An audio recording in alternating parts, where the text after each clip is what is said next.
Good day, everybody. Ricardo, Mendiola, credit and real estate expert.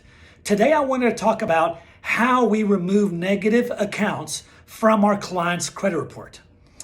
What we do as a company is we leverage consumer law on your behalf, and we audit the Bureau's creditors and collection agencies.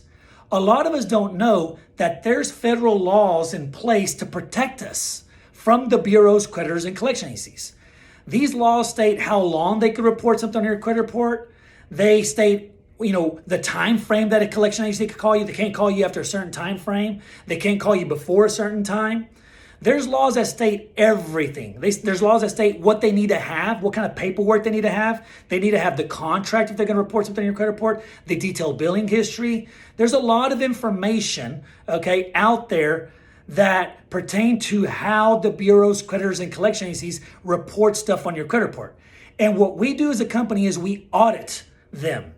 And if they do not have their I's dotted, if they do not have their T's crossed, then it's considered to be reporting inaccurate on your credit report, and they must remove it from your credit report.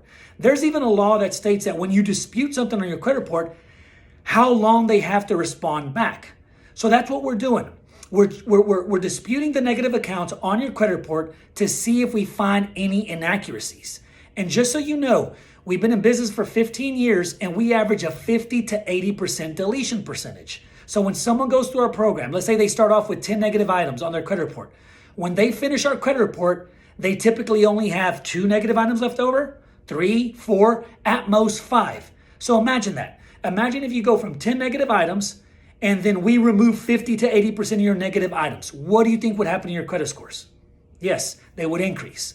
So I hope this answers your question about how we remove negative items from your credit report legally, And if you have any questions, please call me. You could also comment, or you could also direct message me. Thank you very much.